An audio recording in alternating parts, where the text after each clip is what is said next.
ऐसा बाप नहीं चाहिए। एक बड़े शहर में रतनलाल अपनी बेटी संध्या और छोटे बेटे कुणाल के साथ रहता है। रतनलाल बहुत गरीब है और शराबी किस्म का आदमी है। वो रिक्शा चलाकर अपना जीवन यापन कर रहा है। रतनलाल एक अधेड़ उम्र के आदमी योगेश्वर को कभी कभी अपनी रिक्शा से मार्केट या मंदिर छोड़ता है और कभी कभी बाजार से उसका सामान भी ले आता है। एक दिन रतनलाल योगेश्वर से कहता है, साहब आपके पास गाड़ी है, फिर भी आप कभी कभी रिक्शा से क्यों जाते हो? इन शहर की गलियों को आराम से देखना मुझे बहुत पसंद है। ठीक है साहब, मैं चलता हूं, कल फिर आऊंगा। अरे रतनलाल रुको तो, मैंने सुना है कि तुम अपनी बेटी को कुछ पैसों के बदले किसी को दे रहे हो। अभी किसी को बेचे नहीं तो क्या करे साहब, एक छोटा बेटा है, उसको पढ़ाना भी है, उसकी देखभाल भी करनी है, और अगर मैं बेटी को घर में रखूंगा तो उसकी शादी कैसे करूंगा साहब?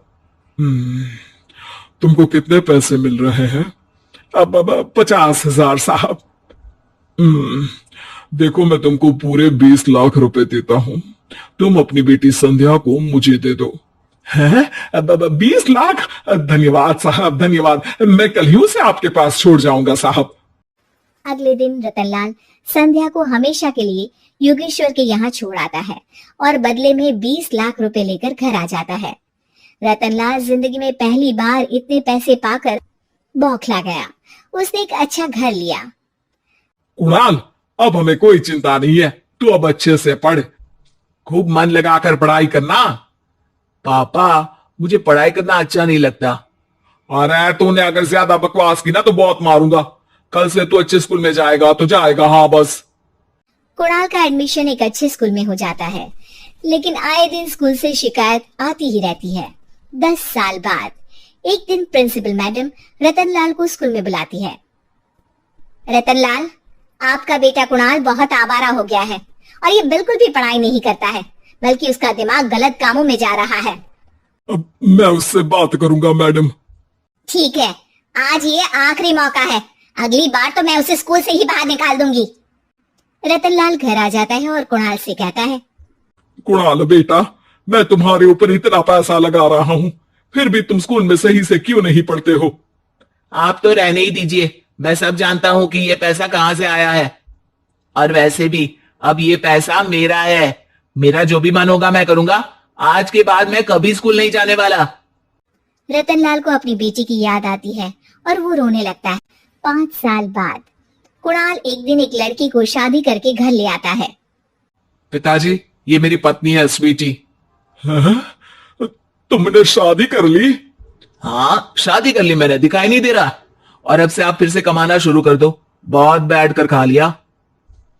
कुणाल, तुम इस बुड्ढे को घर में क्यों रख रहे हो? देखो ना, ये शराब पीता है, इसे घर से बाहर निकाल फेंको। अरे स्वीटी, ये मेरे पापा है, कैसे बाहर निकाल दूं? और वैसे भी घर में कोई तो चाहिए ना काम करने वाला, नौकर समझ कर रख लो। इस बुड्ढी को तो घर से बाहर निकाल कर ही रहूंगी मैं कब तक इसके लिए खाना बनाऊंगी? स्वीटी एक दिन घर के बाहर पार्क में अपने दोस्तों के साथ बैठी होती है। तभी वो रतनलाल को बुलाती है। पिताजी, मेरे कमरे में मैं अपना फोन छोड़ आई हूँ, जरा ला कर तो देना। हाँ जरूर, अभी लेकर आता हूँ। रतनलाल फोन लेकर आ जाता है।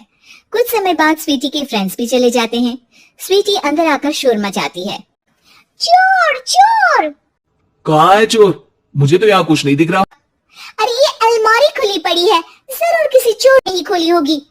अरे कौन आया था यहाँ? यहाँ तो पिताजी आए थे बस। अरे बहू, मैं चोर नहीं हूँ। मुझे तो आप पर अब बिल्कुल भी विश्वास नहीं है पिताजी, क्योंकि जब आप पैसे के लिए दीदी को बेच सकते हो तो आप चोरी भी तो कर ही सकते हो। अरे लेकिन वो सब तो मैंने तेरे भले के लिए किया था ना। मैं तो कहती हूँ कि हमें इनकी कमरे की तलाशी लेनी चाहिए। तुम बिल्कुल सही कह रही हो, चलो। स्वीटी और कुणाल दोनों रतनलाल के कमरे की तलाशी लेते हैं और उन्हें वहाँ स्वीटी की ज्वेलरी और पैसे मिल जाते हैं। मैं तो पहले ही जानता था कि चोर आप ही हो। निकल जाओ मेरे घर से और दोबारा अपनी शक्ल मत दिखाना। रतनलाल आंखों में आंसू लिए घर से निकल जाता है। स्वीटी मन ही मन सोचती है, आज तो मेरी प्लानिंग सफल हो गई। जैसा मैं चाहती थी ऐसा ही किया और बड़ी आसानी से उस बुड्ढी को चोरी का इल्जाम लगाकर घर से भगा दिया। रतनलाल की हालत अब ज्यादा खराब हो गई और वो सड़क पर बैठकर भीख मांगकर खाने लगा। एक दिन वहां एक गाड़ी आकर रुकी और सड़क पर बैठे सभी भिखारियों को अपने सेंटर ले गई। एनजीओ की मालिक संध्या एक एक करके सभी को सुविधा मुहैया कराती है। तभी उसकी नजर रतनलाल पर पड़ती है। पिताजी, संध्या तू? पिताजी आपकी ये हालत कैसे हुई? ये सब मेरे बुरे कर्मों की सजा है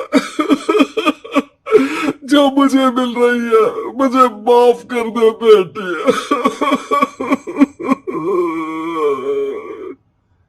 पिताजी, मैं आप पर बिल्कुल भी गुस्सा नहीं हूँ, क्योंकि आपने मुझे यहाँ भेजकर अच्छा ही किया।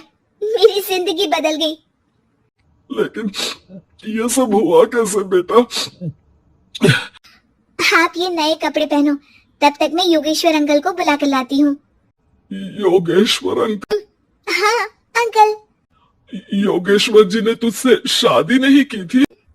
नहीं तो पापा, उन्होंने तो मुझे पढ़ा लिखा कर इस काबिल बनाया है कि मैं आज सबकी सेवा कर पा रही हूँ। रतनलाल पश्चाताप करके रोता रहता है। तभी योगेश्वर भी वहां आ जाता है। रतनलाल जी, आपकी ये हालत कैसे हुई? इतने सारे पैसों के बावजूद भी? क्योंकि मैंने बेटे और बेटी में भेदभाव किया था। लेकिन आपने ये कैसे किया? मुझे ये जानना है, बताइए। सालों पहले जब संध्या छोटी थी, तब मैंने एक बार एक आदमी से तुम्हें बात करते हुए सुना था, जो कुछ पैसों में संध्या को तुमसे खरीद कर शादी करना चाहता था। मैं उस समय एनजीओ में बच्चों के लिए ही काम कर रहा था और मैं किसी भी लड़की की जिंदगी खराब होते नहीं देख सकता था। इसलिए मैंने अपने जीवन की कमाई का एक बड़ा हिस्सा तुम्हें दे दिया था। सच में कितना गलत था मैं। मुझे माफ कर दो। अब आप दोनों मेरे साथ घर चलो और आज मैं अपना सच्चा प्रायश्चित करना चाहता हूँ। योगेश्वर और संध्या रतनलाल के साथ घर जाते हैं। स्वीटी दरवाजा खोलती है। चोर भिखारी, तो फिर से आ गया? चल भाग यहाँ से बुड्ढे। ये घर तुम्हारे बाप का नहीं, मेरा है। बाहर निकलो यहाँ से। रतनलाल कुणाल और संध्या को घर से बाहर निकाल देता है। योगेश्वर जी, अब ये घर आपका है और अब आप यहाँ एक और एनजीओ खोल सकते हैं। शायद अब ये सच्चा प्रायश्चित है। संध्या अपने पिता के गले लग जाती है।